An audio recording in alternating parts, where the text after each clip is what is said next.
हमारा कर्म ही हमारी पाठशाला है और इस पाठशाला में कभी कभी परिस्थितियों और वक्त हमें सिखाने के लिए पाठ पढ़ाकर हमारा इम्तिहान लेता है। जितनी बड़ी सफलता उतनी बड़ी परीक्षा, और इस परीक्षा के वक्त श्रद्धा और धैर्य का बने रहना ही आत्मविश्वास होता है। अभी तो संघर्ष आया ही कहाँ है, जब आएगा तब पता लगेगा कि ये बहाने बनाने की इजाजत नहीं देता। कोई पास नहीं आता है, घर वाले तक दूर हो जाते हैं, खुद को खुद से नफरत होने लगती है, कोई विकल्प नजर नहीं आता है, तब खुद की जरूरतों के लिए स्वाभिमान तक को गिरवी रखने के विचार आने लगते हैं।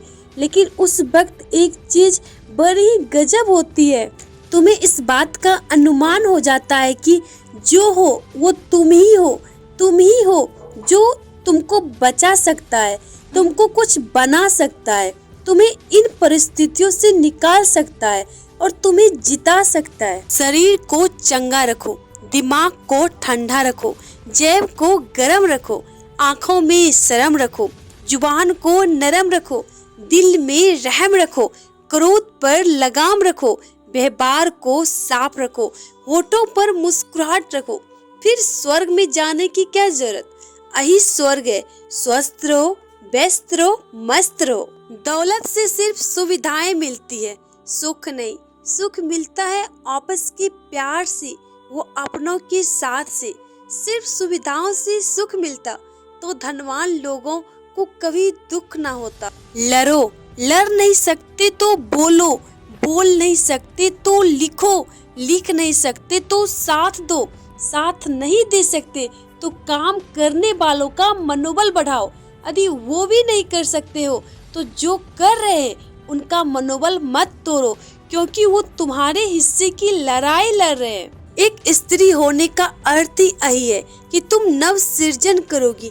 तुम जहाँ भी रहोगी वहाँ के विपरीत स्थिति परिस्थिति को अनुकूल करने का प्रयास करोगी। तुम्हारा होना ही इस बात का पर्याय है कि तुम दूसरों के जीवन में शांति, उमंग, हरियाली और उल्लास लाओगी। ये सब तुम तभी कर पाओगी जब तुम खुद अपने आप से खुश रहोगी। तुम अपनी स्वभाव में मद मस्त रहोगी। बाह्य प्रभाव तुम्हारी रौनकता और आनंद को तब तक नहीं छीन सकता जब तक तुम उसे स्वयं ये अधिकार ना दे दो। लोग बुराई करे और आप दुखी हो जाओ, लोग तारीफ करे और आप सुखी हो जाओ। मतलब आपके सुख दुख का स्विच लोगों के हाथ में है। कोशिश करे ये स्विच आपके हाथों में हो। हाथ थामना जरूरी है, फर्क नहीं पड़ता कि आगे तुम चलो या मैं। साथ होना जरूरी है, फर्क नहीं पड़ता कि तुम मुझे संभालो या मैं तुम्हें। चलो बदल दो वो कहानी जिसमें मजबूत हाथी कोमल आंखों से आंसू पोंछते रहे। अभी तक दर्द बट जाना चाहिए, फर्क नहीं पड़ता गले तुम मुझे लगाओ या मैं तुम्हें। शमशान के बाहर लिखा था, मंजिल तो तेरी यही थी, बस जिंदगी बीत गई आते आते। क्या मिला तुझे इस दुनिया से, अपनों ने ही जला दिया तुझे जाते जाते।